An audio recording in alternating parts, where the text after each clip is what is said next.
What's up, everybody? Welcome to this week's show. You know, our mission here is to get you thinking, get you moving, get you wondering if you're making the most of your day today. And I got a guest coming on today that's going to make sure we're getting the most out of our days, our time together. This week, I'm pumped to be joined by Chris Avery, a performance coach known for helping men move from fear, hesitation, into clarity, discipline, and purpose.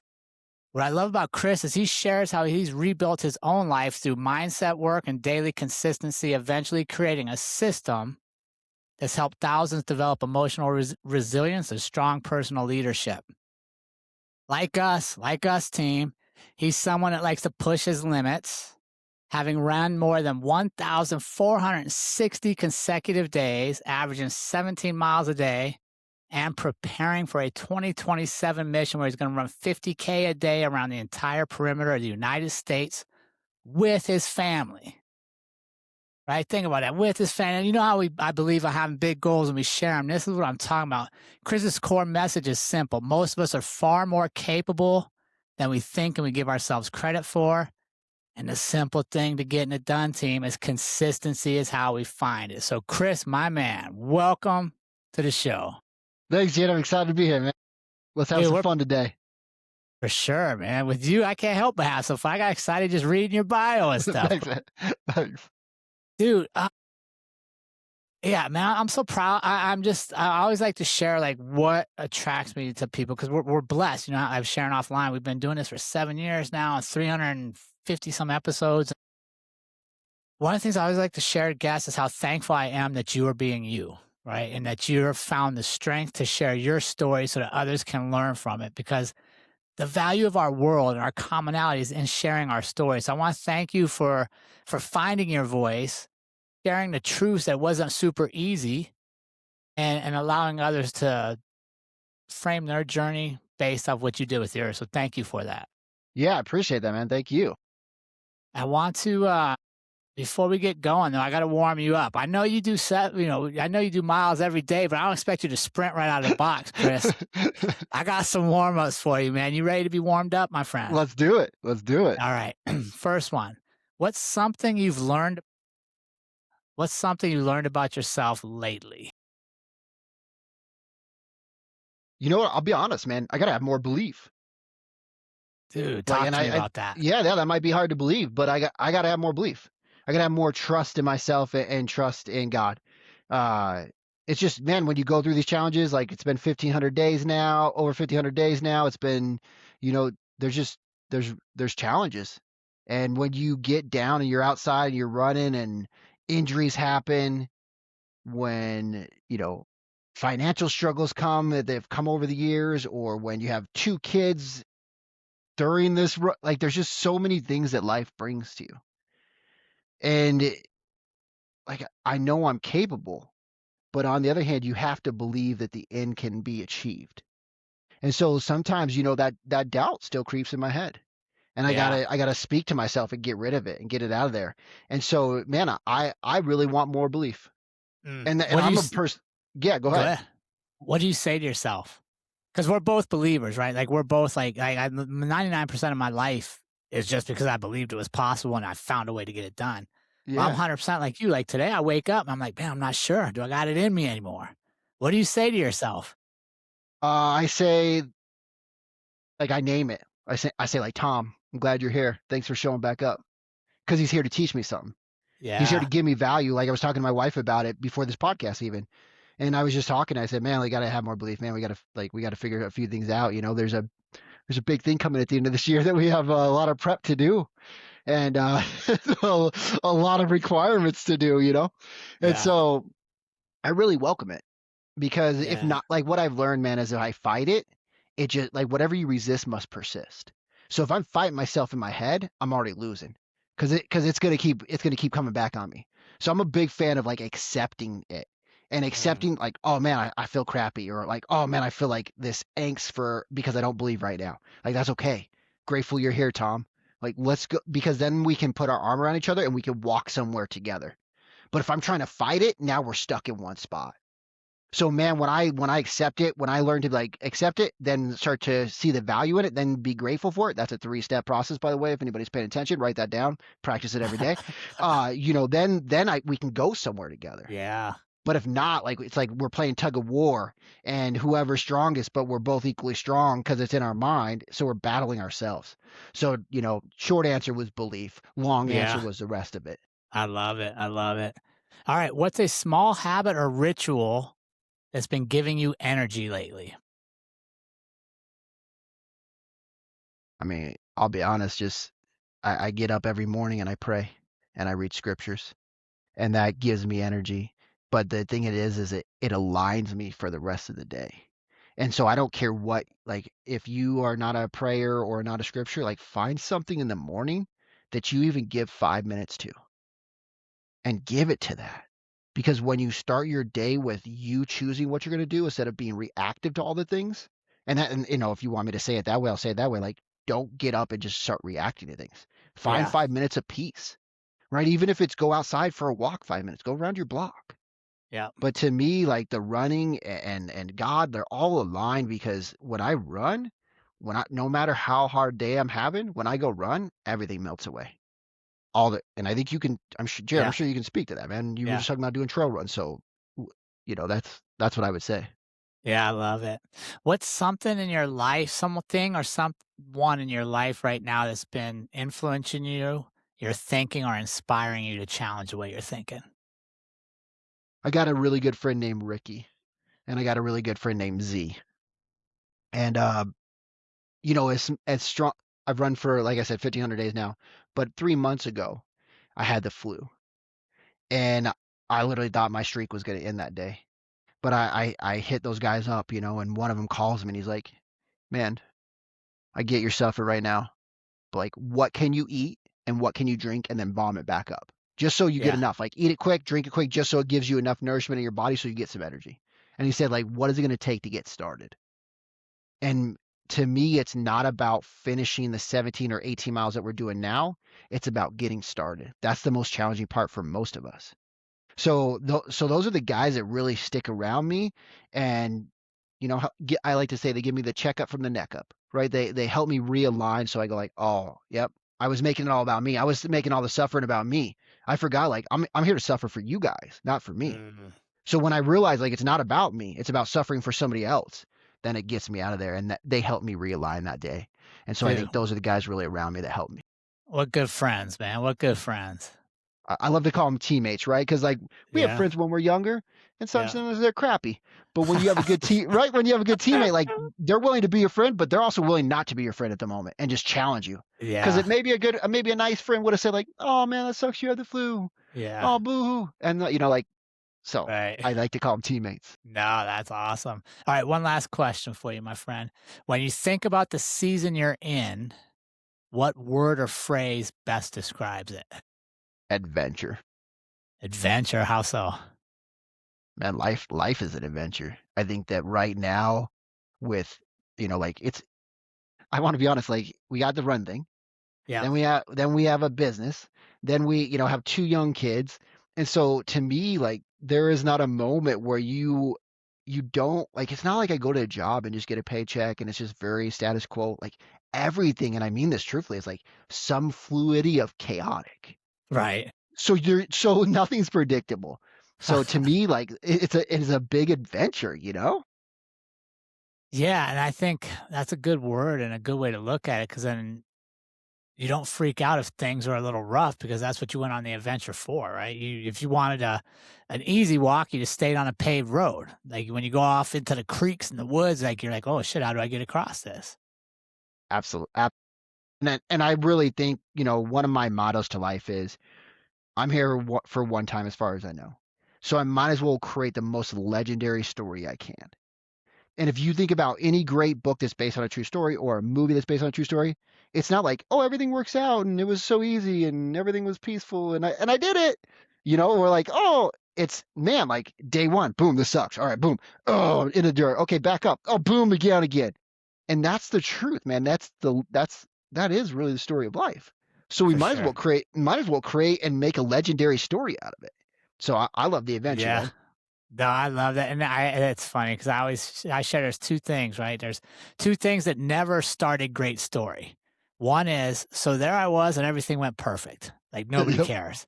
Yep. The other one, I don't know your eating habits, Chris, but I'm pretty sure no good story started with, so there I was eating a salad. I like You that, know man. I like you know what I that. mean? Like, that Yeah. just doesn't lead to adventure. Nothing against salads, but No. it's not an No, adventure no, story. everything against salads, they're healthy for you, but they should not be a main meal, okay? I used to say, Yeah. like, who eats a salad as a meal? That's crazy talk. Yeah. Right. That's Yeah. your warm up. Yeah, man. Yeah. All right. I love it, Chris. I want to kick off the conversation with you going backwards because that's one of the things that researching I was really attracted to was you talking openly about spending years stuck in fear and just overthinking life. Talk us through that. And was there a moment when you realized something had to change? Yeah, I mean, like, to get deep into the weeds, a lot of that comes from just my childhood of, I was sexually abused and I had drug and alcohol issues for 17 years, so it was a lot of feeling fear and angst and worry and stress. I think it's this way, one day I woke up and I just thought like, man, there has to be more to life than this. And when I decided there had to be more to life than this, that means that I knew there was, so I could create it. And when we know, like when we have something inside us and we're pushing it down because we're not like giving it, space to grow and learn from, then I think that starts like that ball of momentum of just crappiness, of feeling stuck, of overthinking. And it's easy to get into that. And we think if we just like for me, I thought when I was sitting at home, I thought, man, if I think about this perfectly, I can really figure out the solution. But then I got around good like a good person in my life, and he just challenged me. And he's like, man, like your life is effed up because you're sitting here thinking and overthinking. And really that out like that external challenge, like it sucked at the moment. I'm gonna be honest. Like I wasn't like, Right. man, this dude's cursing at me telling me my life sucks. I'm not pumped about this, Yeah. but but it really kicked on a light bulb. And that was really where things started just to change and things started to create momentum in a new way. And what was the first could you remember back to we're talking about momentum. I'm a big believer in little steps create momentum and we get going and we don't even realize we've been gone so far. Do you remember what that first step was when you're like, wait a second, I can make this change. I am capable of doing this. Man, that's a good question.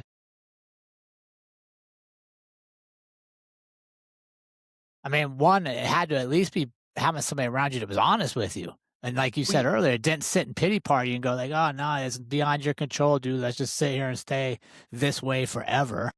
Yeah, and I'll say this, I think it's when the pain is so real, right? Because the pain got so real in the past from from the drugs and alcohol and from my life being crappy. Like when I finally got to that person that was real with me, I was open, willing, and ready. But I don't think it comes from like I don't think it usually comes from the thing we think it comes from. I think it actually comes from the pain. And the pain is the catalyst that puts the pressure or breaks you so like you have to do something different. And Mm. so when I look at my past, it was just the intense pain and again everything has momentum, negative or positive momentum, however you want to say it. But like the drinking and the drugs, that was a negative momentum that put so much pressure on me that created like a crushing. So it was more open. And I think that was really those are the times that really made the difference. Yeah, I like how you phrase that. That pain is the actual catalyst. Yeah. And most of us want to push that pain away, run from Which it. Yeah, go ahead. that's gonna be my next question. Yeah, yeah. You hear that and you're like, shit, why am I spending all my days trying to avoid anything that's painful if I know that's what's gonna make me grow? Yeah. It's a good question. You So know? why is that? Yeah. Because we don't yeah, I think it's interesting, right? But like, I mean, let's think about running is pain. Running is an agreement to accept a certain level of pain, right? Like if I can run 9-minute miles and I just go out and run 9-minute miles, I'm getting a workout, but I haven't really gotten better because I've already done that. But as soon as I'm like, okay, I will accept the pain that's going to come with trying to do an 8 minute and 30 minute, 8-minute 30 mile. Well, that 30 seconds I just took off, that's all pain. Absolutely. Right. And I love that you say that, right? Because we have a choice when we have pain. We can either like run from it, pretend it doesn't exist, try to avoid it, or to your point, ask yourself, what is it teaching me? What am I supposed to be doing here? I think that's the best thing we can do is extract the value from pain. You're going to get pain one way or the other. The difference is, like I like to say, choose it, right? You even said the word choose, like choose your pain. Because at least now when you choose it, you know what's coming. You can learn how to handle it. You're aware and present in the moment. Where when it's thrust upon you, you're reactive to it. You're taken back. Yeah. And so I think the key is learning how to start to, again, small choices, but small little pieces of pain. Choose to pick it up. Choose to Yeah. like dissect it. Choose to go after something. You go like, one of my favorite quotes is this: "The magic you're looking for is in the work you're avoiding." And I really like to change it to the miracle you're looking for is in the work you're avoiding. So just sit down tonight and spend 10 minutes and go like, what's one thing I'm avoiding? And then just Yeah. start chipping away at it.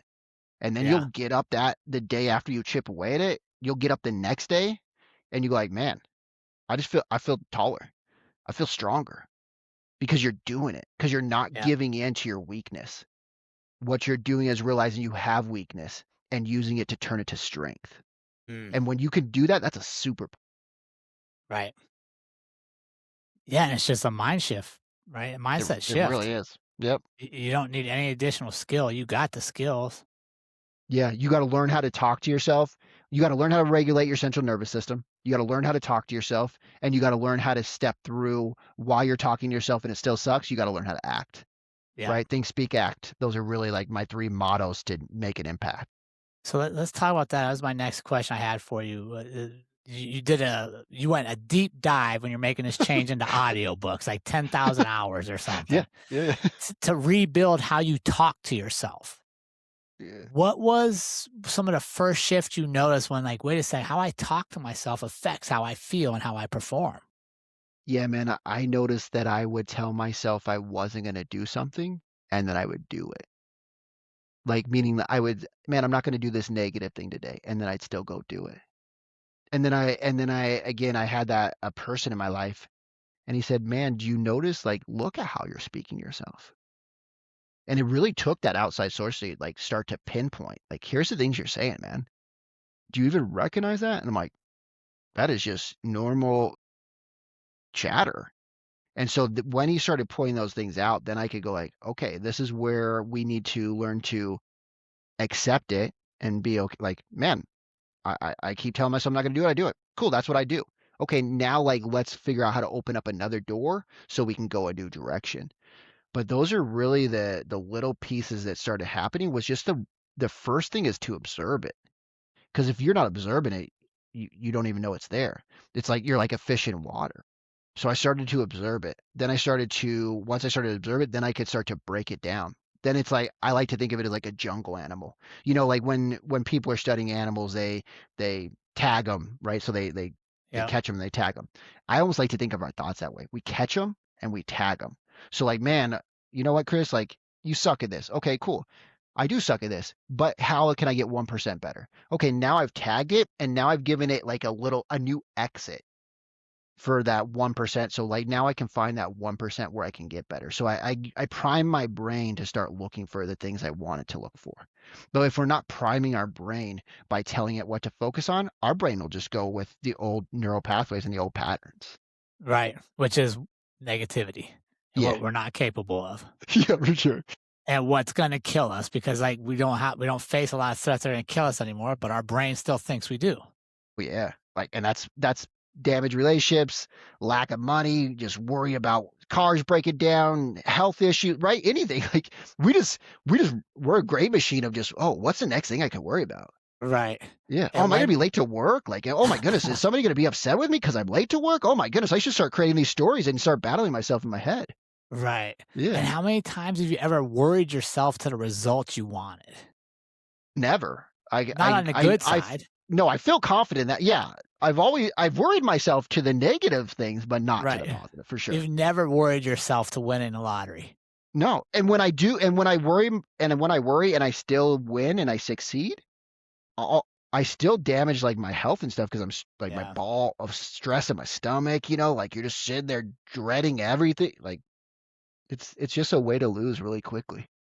Yeah. I wanna and I like that the term quickly because momentum requires quick action, requires us to constantly moving. And one of the things I noticed about you is that you had mentioned people want clarity and to know all the information before they like to act. And you were like, no, I'm gonna flip it and I'm gonna create clarity by being in motion. Talk me through that thought process because I found that fascinating. Yeah, man, that has been relatively new in like the last 3 or 4 years. What I've realized is again that overthinking. When I was sitting at home, I was thinking, man, I'll just think my way into this perfect situation, man. Like I thought myself into this trouble, I'll think my way out of it. But really, when you want to create a new vision of yourself, it's through action. It's not through thinking. Like I know all these people do like identity work and all these things. Like you got to act yourself into a new person. So if I know that, like it doesn't necessarily matter what my action is. It matters that I take action. And so to me, I'm starting to look at like so I'm just going to go with and we'll get to the run piece, but I'm going to just go with the beginning of the run. So on January 8th of 2022, I woke up and I was like, we got to do something bigger. By January 9th, we were running because I knew if I give it too big a gap, what your brain does is it releases dopamine for about 2 weeks to get you to act. But most people sit at home and go like, I'm gonna think about this, man. This is a great idea. I'm gonna think about it for 2 weeks. And then we get to the end of 2 weeks and we're like, well, that didn't work, bro. I'm still here. Like I'm still in the Yeah. exact same spot because there was Yeah. no movement. So the truth is the movement is the refiner. It's the definer of you and it's the refiner of your steps. But without that, you have no feedback. So action gives you feedback, which allows you to refine.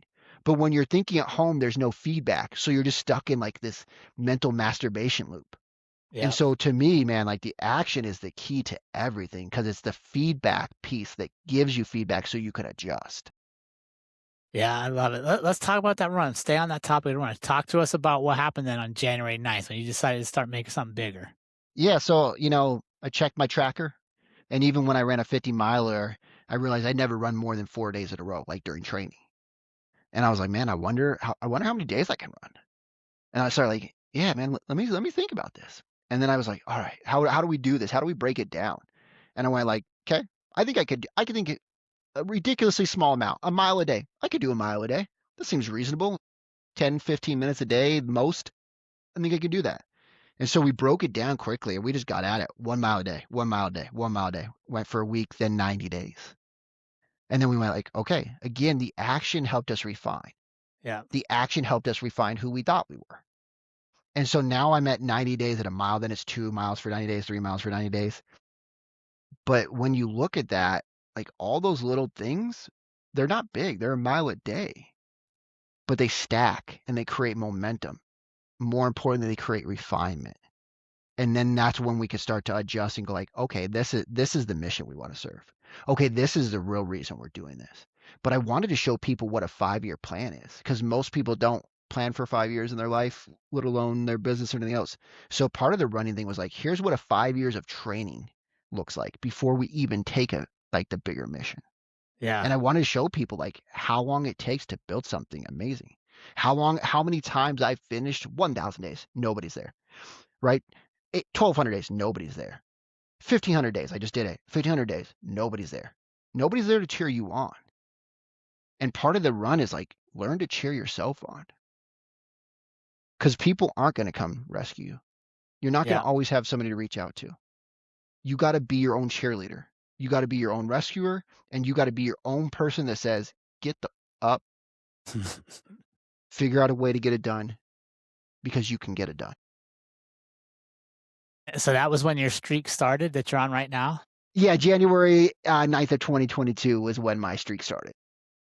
Yeah, dude. So you're 4 years and a month into it now. Yeah, you have a little over there. Yep. Wow. And you started off running 1 mile a day. And what are you running now? Are you up to like are you doing 14 a day, 17 a day, something like that? 18 a day right now. 18 a day. You just keep adding to it? Yep. All And right. we'll get up to about 20 roughly, 20, 21, 22, somewhere in there. Uh, and then when we go around America, we'll do the 31. Yeah. Wow. So what is the biggest thing you learned physically and mentally from your streak?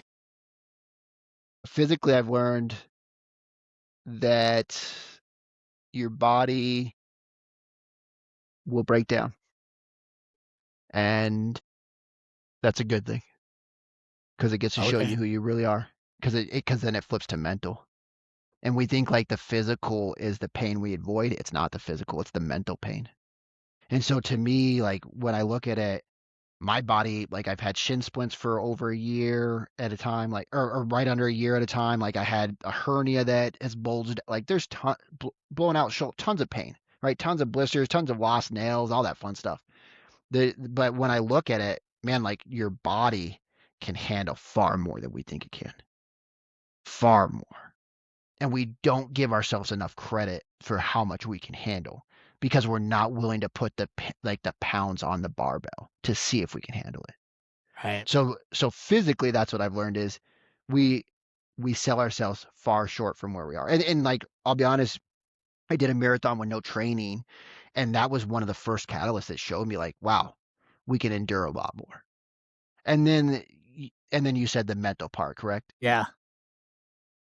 Yeah, the mental piece is where you get nasty. It's where you really get to dig deep and see what you're made of because 1,500 days, there's a lot of days you don't want to run. There's a lot of days where life happens. There's a lot of days where, like my wife went into labor for over 24 hours. And that was a day I thought I wasn't going to make it. But I stepped out of the hospital sliding glass door at 11:59 and I started and I went and got 14 miles in. And so I think they correlate together. But when we look at ourselves, we have to understand that your mind can handle it. It's that you think that pain is going to last forever. So Mm. you go like, I don't want it to last forever. And when I've realized now mentally, like, and this may sound stupid, like, of course, but like when you're in the pain, you don't realize like this season will end. Yeah. We and to me, that's the greatest thing I can give myself is like shin splints for a year. It lasted almost a whole year, but it ended. Right? There's always a way to find a solution if you're looking for the solution. And to me, when I look at it, I go like, man, there were so many solutions to so many problems that we've had. And it wasn't like we knew they were there. We just acted our way into them. We just kept going. So mentally, if you know you can keep going and you know the season will end, then there's really no reason to stop unless you just choose to give up. Mhm. And that's the worst pain that you can have. That's far worse than the pain you're going through. Yeah, for sure. Because you just said it best, right? That pain of going through it eventually subsides. The pain of never knowing because you quit stays forever because you'll never Yep. know. It's absolutely true. Right. And how did you find running? I'm curious on that. Like, have you always been a runner or was that after you started talking to yourself and the dialogue came about? Yeah, that's a great question. No, so man, as a kid, like running's easy. You love it. So but then about middle school, I realized I didn't love it so much. And so, I ran 5 times in 20 years. I hated it so much. Yet when I met a lady and we were starting to date, and she starts running these things called marathons. I'm like, how far is that? Because I don't have any, I am not a runner. I have no idea. She's like, it's 26.2 miles. And I was like, oh, and you pay to do that. And she's like, oh yeah, it's like $150. I was like, what? She's like, yeah, do you want to do it? I was like, no, never will I ever do that. I love going to, and this time I just love going to the gym. I love going to the gym. Please don't ever ask me to do that again, okay? And then, like so, and then a year and a half goes by. She's gonna run her last marathon, she says, anyways. And so she has her friends call her up about a month out from the start date. And they said, hey, we were gonna run, but we didn't train enough. And soon as she told, like, then she came and told me, she's like, hey, I think I'm going to drop out because my friends are going to run with me. I said, absolutely not. I want to be a good teammate. I want to help you. And since they haven't trained, I want to see how hard this thing is called a Yeah. marathon without. So I said, only stipulation, no training. I'm going to get shoes. I'm going to walk in the shoes. I'm going to break them in. We'll go run it. She's like, sounds about right for you. And so we went and ran it, man. And I'd love to tell you that's when I started running. I didn't. I just slowly decided to stop running after that. Then we did 60,000 push-up pull-up challenge. Then we did a 50 miler after that. And when we did the 50 miler, that was really the piece where it started to kick in more. But even when I look back at my tracker, like after the 50, I would run very inconsistently, and I would take there were 2 months where I think I ran 1 day out of 2 months. And that was really, but those things were that pain again. That pain of man, this sucks, man. I'm not being consistent at running. Man, this sucks. I'm not doing what I say I'm going to do. Man, I keep saying I'm going to start running and I don't. That was part of the catalyst for the January 2022 run. And had I not had that, most likely in my mind, I wouldn't be doing this right now. So when does running start for me? Really, running started on the marathon with no training, but really it started on January 9th of 2022. What was it? How'd you feel after that marathon? Incredible. You ran it and finished it? Yeah, incredible. And I mean it this way, I don't know pacing. I don't know gels. I don't know so halfway, I'm a big sweater. So halfway through, I'm just pouring sweat, right? And so I'm cramping, right calf, left calf, quad, glutes. It's just moving all around. It's like doing the hokey pokey, it's moving all around.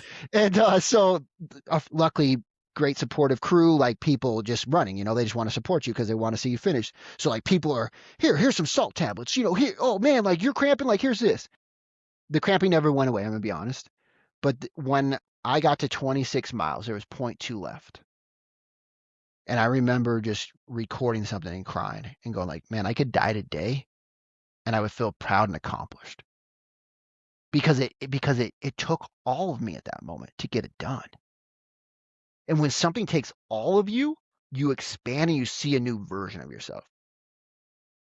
And so, and really, so that, I think that is the one of the biggest catalysts to the running of the perimeter, even that we're talking about, is I got that value and I saw the value in the hard. And I went man, I got to have more of that. That's like a salty, tasty treat at the right time. And I got to have more. Yeah. That's such a good story. What a great experience, and to recognize with 0.2 left, you're proud of yourself, right? Because I think there's so many times, especially as guys, that we just get in the grind, we get in the day-to-day work, and we don't take time to acknowledge that we're proud of ourselves for things, or to even feel it, right? You got to stay humble, and I get all that. There's a balance for sure, but there's also a time to just go, man, I'm proud of that. Yeah. So, if you don't mind, I want to say, I'd love to say something about that. So, and I mean this, I think we sell humility and I think people take humility as I got to put myself down. I will be honest. I find myself very valuable because I know where my value comes from. Yeah. And my value is not me. So when I know that, I also know that I'm one of I truly feel this, I'm one of the weakest people there's so many times I complain about running, or so many times I don't want to do it, I still do it. And there's so many times I'm talking to my wife, I'm like, geez, can we just have a day off? I just need, I just don't want to run any more miles. And so the truth of the matter is, what I think humble is knowing you're fully valuable and you can fully give value to this world, but not getting caught up that it's all about you. And I think that's the challenge we face is most people go you got to be humble. What most people are saying is don't be so focused on you. Don't make it all about you. Because when people make it all about you, that sucks for everybody. Yeah. And so to me, the humbleness or pride or whatever you want to label things as, is I like to think of it more of, when I look at myself, how do I feel full 100% value, but also now full 100% I can be better than I am right now.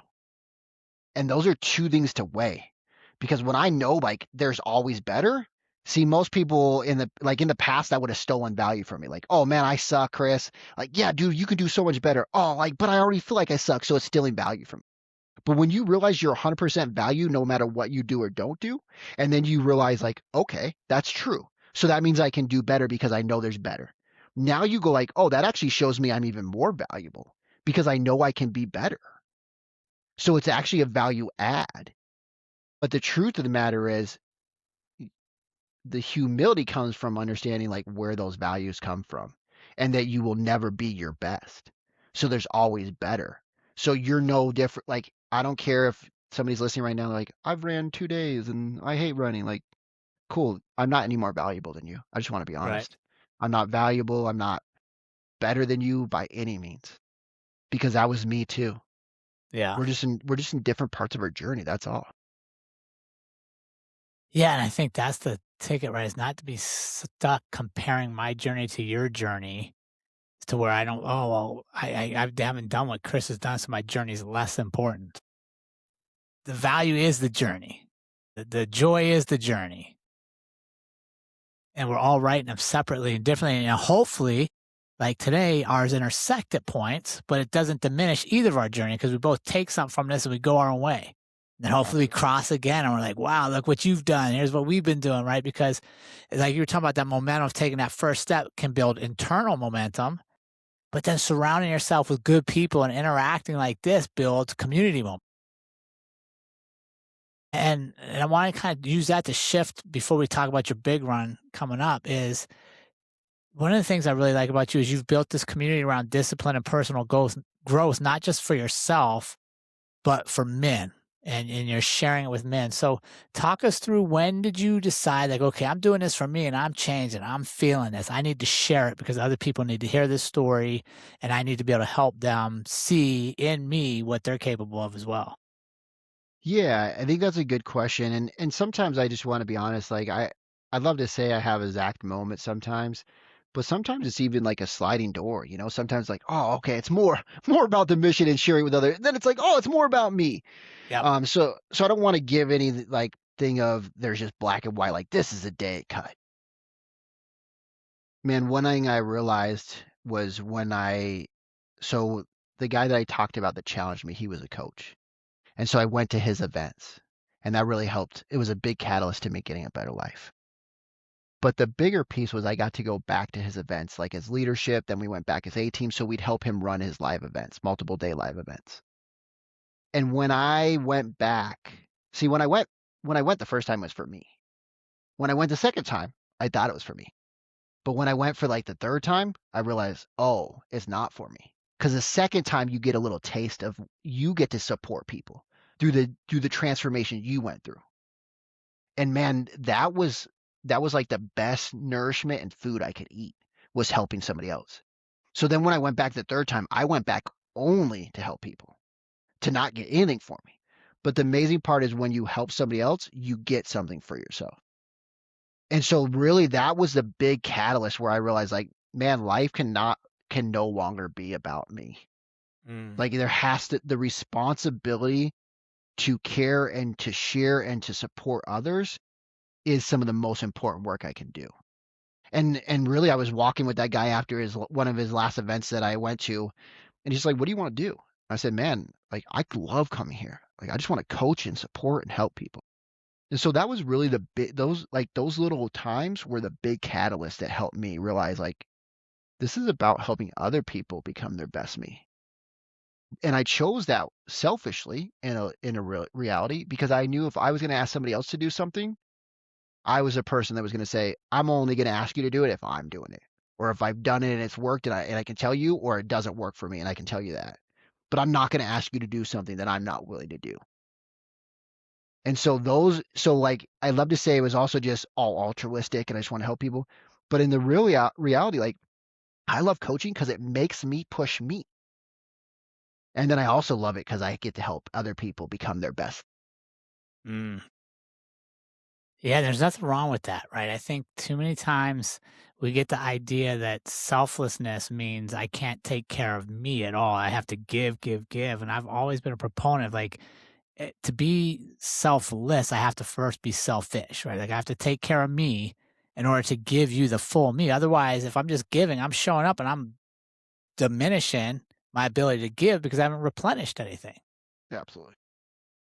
And you've mentioned a few different times, Chris, and I really like this, is moments in your life you're around other people and you recognize things. What is it that you think changes when men in particular stop trying to do everything alone and get the help that's around us? Yeah, I think one, it's a great reflection. It's a great mirror. Because it's easy again when I sat at home for days and years and just thinking about things, it's you're not getting any new information in. So when you're around other people, it's like standing in a mirror looking at a reflection. Like you get a new reflection and you get a new perspective. And then when you're doing it with like movement and action, your body now understands it in a different way too, and like you understand your central nervous system in a new way. And so when you're around other people, they also have a central nervous system, so they're going to help you regulate, or they're going to help you like deregulate in a sense, or unregulate yourself. So that's the reason it's so important who you choose to be around, because you're going to mirror neurons are in our brain automatically. That's the reason your kid mirrors you. He Right. doesn't listen, or she doesn't listen to what you say. They listen to what you do because they're not listening, they're seeing. So mirror neurons fire. So when you're around good people and you can mirror them, now you get new perspective and you get a new understanding of yourself, and you're mirroring a new image. And when you can see a new image, it's easier to move to an image. But when I'm sitting at home thinking about myself and contemplating things, sometimes it's hard to see a new image to move towards. But when you're around somebody, you get reflection, you get a new image, and you get to mirror that and act in that direction. That's fantastic. Yeah, I'm just pondering that for a second. The first thing that came to mind is how do we get our egos out of the way to where we can receive? I mean, I don't know that, Jerrod. I don't know if I have a great answer for that. How mine happened was I got a lot of beat down in my life, you know. So I don't know if everybody's gonna love my answer, but really go through a lot of bad stuff, and then you realize, like, wow, I'm not as great as I thought it was. Yeah. Uh, and yeah, I don't know. I mean, I will say I think it's first being aware that the ego's there. I think it's Mhm. first seeing like where it's tripping you up, or where it's keeping you stuck, even.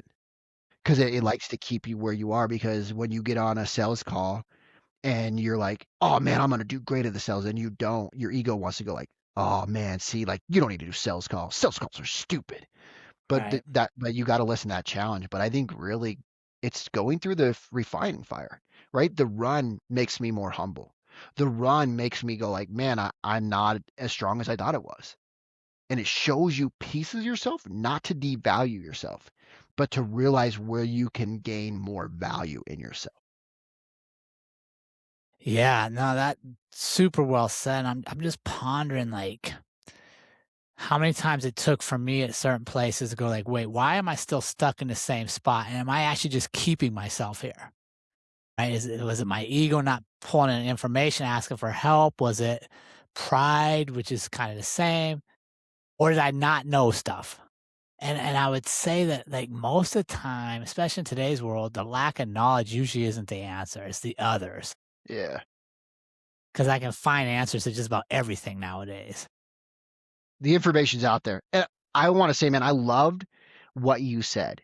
Okay. And you said something very profound. Do you know what it is? Nope.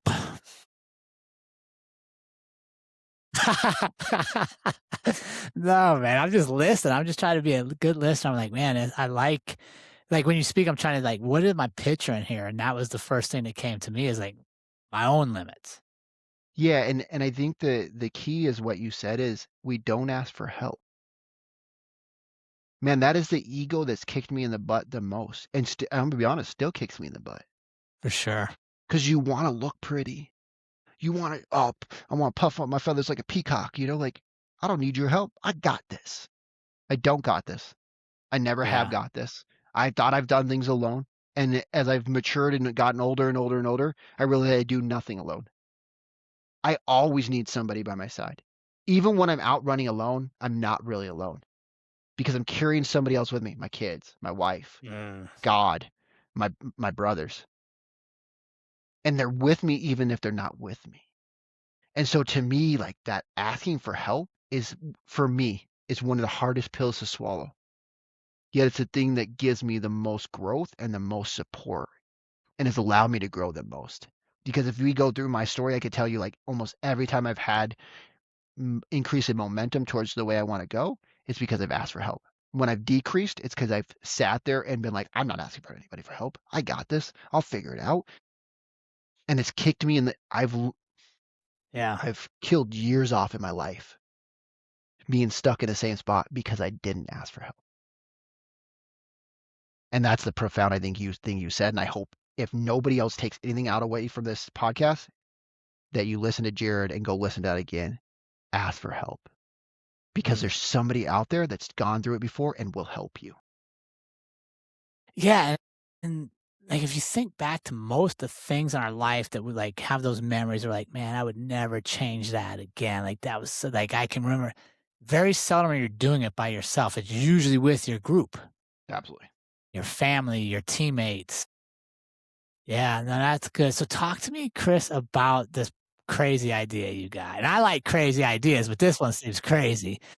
Chris runs America in 2027. You're going to run the entire perimeter of the United States. Yeah, or am I running for office and I'm going to run America? That's my real question for you. Dude, good luck on that one. So yeah, I'm not doing that. That sounds like a nightmare. That's way more pain. So when I was developing this idea was, again, when I asked for help, a great gentleman came into my life and he was helping me develop this. He's like, oh man, Chris runs America. It'll be right up to the new election year. That could be fun. Like people could think you're trying to run for president. But really what it is, and again, I want to go back to not overthinking and go back to action real quick. Because what happened was we started doing the mile a day. And we go like, let's set a 5-year plan. When we did that, there was somebody running straight across America. So it's a normal path that most people, when people say they run across America, it's the normal path that most people take. And it's about 3,300 miles. And so we're watching him do that. And so we're like, okay, cool. That could be cool. We could do that. Like, while we're starting this run thing, like let's research that. And my wife quickly researches that it's between 200 and 500 people that have done it. We're like, oh, that's way too many people. It's only 3,300 miles. That's not enough. So we quickly retreat from that. And we're like, all right. So we're like, do we do a V upper West Coast down to the bottom of Texas, back up to the East Coast? That'll add more miles. It'll be unique. And it took about 2.5 years of action before my wife said, hey, I think I got an idea. I was like, cool, what is it? And she's like, let's run the perimeter. And I was like, what? Sounds awesome. Why have we not come up with that yet? And so, she quickly researches it. She's like, nobody's ever done a 30 or a 50K for 365 days around the perimeter of America. Like, that would be legendary. And I'm like, we're all about like creating the most legendary story we can. Right. And so that was really where it came from, was being in action for so long and refining and filtering and looking and seeing what other people were doing and asking people for help. And people that don't even know they've adjusted the run have adjusted the run because they put new things in our head and we went like, oh, why are we going that way? We should go this way. And just even little things like that have shaped it so it becomes better and better and better. And so, man, the more you expose your thing, and I will say, be careful, expose your thing to good people that are gonna help lift you up, not go like, oh, that's crazy, like you shouldn't do that. And I know Jerrod just said it was crazy, but he said it with like excitement of like, oh, this is wild, Yeah. So to me, that's really it got built was from day one all the way up to 2.5 years it took us to figure out what we were gonna really do. But we knew we had a vision and we knew we were going to go run somehow, some way. We just didn't know how. And so that is really it. We are going one man, one family, one RV, and we will see America like no one else. Some people say like Forrest Gump, and I always say like, yeah, when he runs around that hill and he sees that pond and he sees the mountain reflecting off of it right at sunrise, that's going to be us. And we are going to, you will, when you come with us, either physically, virtually, social medially, however you do it, you're going to see America like no one else. And you're going to see a family bond together like no one else. Because it's going to be chaotic. It's going to be hard. It's going to be amazing. And it's going to be memorable. How old are you? Yeah, go ahead. Go ahead, finish. Well, that's okay. Go ahead. I love it. Yeah. How old are the kids? How old will they Yeah. be for this journey? Yeah, so my little girl is turning 4 in a couple months roughly, and my Yeah. little boy just turned 1. So if you guys are calculating here, we didn't have any kids when I started this, and the year my little girl was going to be born, so we knew my wife was already pregnant as when I started. So if Yeah. anybody's going home like, I got kids, I'll do this after the kids. Nope, do it now because your kids are going to see it, or your Yeah. kids are going to say, nope, I can't do it with kids, and then they're going to relive that later. So you Mm. get to choose. Because again, your kids aren't going to listen to what you say. They're going to mirror what Oh, you do. for And sure. I want to be a good mirror for my kids. And Yeah. they don't have to ever run. It doesn't have to be anything bigger or smaller than this because that's not the comparison. What they have to do is become the best and live their full potential. Because I think Mhm. we're here to like bring it all out and die Yeah. in. Yeah. So they'll be okay. So they're little on. Is your wife running too, or is it just? Are you gonna take turns running? Just you No, solo? no, not at all. So she won't run at all. She is full mom support, Okay. logistics. She has a harder job, I'm gonna be honest. Everybody's For like, sure, dude. oh, the running. And I'm like, you guys don't even understand. Like when you guys see this, you're gonna think the run's the hard part. She has the hard part. I'm smart. I put up the easy part for myself. I get to run the whole time, you know? Yeah. Yeah, yeah, yeah. So what's the family doing to prepare for that a mission of that scale? Oh man. What's I that mean, look like, like? yeah, it's ever evolving. I'll say it that way.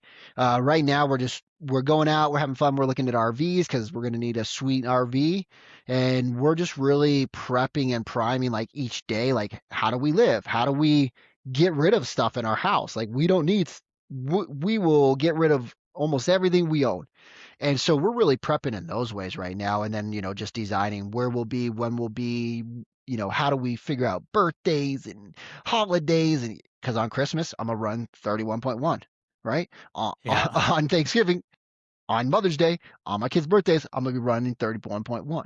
So we're just figuring out how that meshes. And then the biggest thing we're figuring out, because the reason we chose a 50K and not 50 miles was because see my brain was like, I want to do 50 miles. And my wife's like, no, you should do 50K. And we Right. decided because we want the lifestyle, because we don't want to show people the run.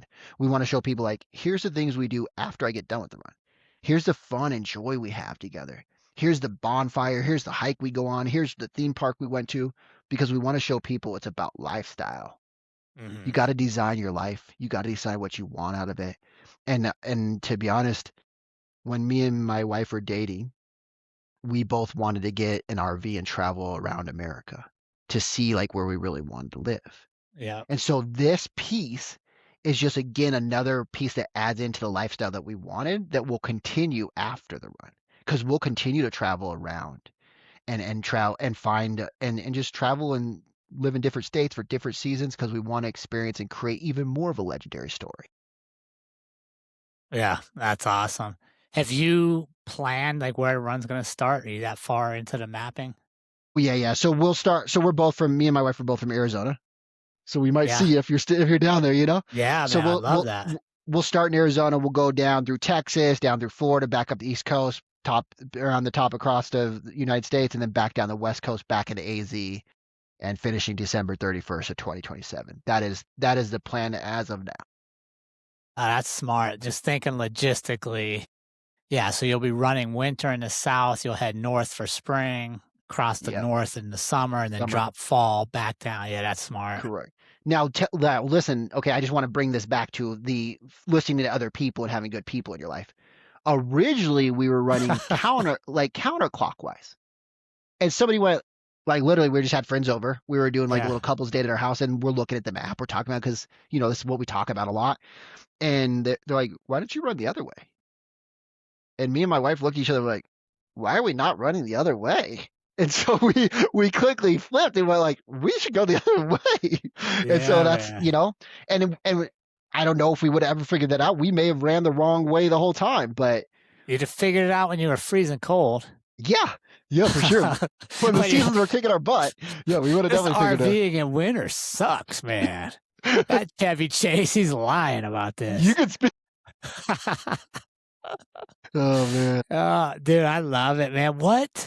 As we get ready to wrap up, Chris, I want to ask you this. When you think about who you're becoming, and what the kids are seeing and modeling, what qualities matter to you most about you now? That's a really good question. Nobody's ever asked me that. I want to be honest. I want them to see it all.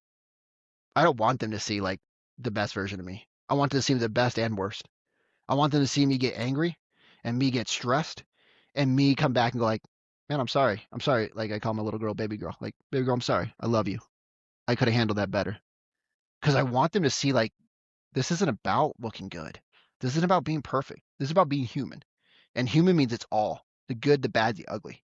And I think with the social media highlight reels, I think there's way too much of just, man, look at my cars, or looking how good life, look at my vacation. And that's not real Yeah. because every day isn't a vacation. And that's what I really hope. Like as people come through social media or they come on the YouTube and watch our weekly program or they watch the documentary at the end, I certainly hope the thing they go is like, Chris, maybe I don't even like Chris after I watch this, but he was real. And it was real that he like this is how strong, this is how hard and amazing it was. And I want my kids to go like, man, dad does his best to be his best for us and for himself, more importantly, and for his wife, but for him more importantly. But I want him to see it all, man. I don't want to hide this stuff. I did that for during drugs and alcohol. I did that for too many years, and it was detrimental. And I want my kids to see it all. What a fantastic answer, Chris. And I can't think of a better way to wrap up the show. Where can our audience follow along with the journey, Chris Runs America, and all the stuff you're up to? Yeah, so you can go to chrisrunsamerica.com. You can enter your information there. We drop a newsletter and we have a little countdown clock for, the new things and big things are coming up. We'll keep you up to date with those things. So that's one way to do it. If not, you can hit me up on social media, Chris Runs America, Chris Avery Coaching on Instagram, or just Chris Avery. If you're confused on which Chris Avery I'm using the dude either has a picture of me running in snow or has a big white beard of snow, and it's like my eyebrows look like I'm 90 because I have white snow all over them. So look for those two pictures, you'll find me. Chris, thank you so much for coming on the show, dude. And we're so honored, one, to get to share your story, and two, to be part of your journey. And I want to thank you for what you're doing. Thanks, Jerrod. I really appreciate it, man. I had a great time. It was fun.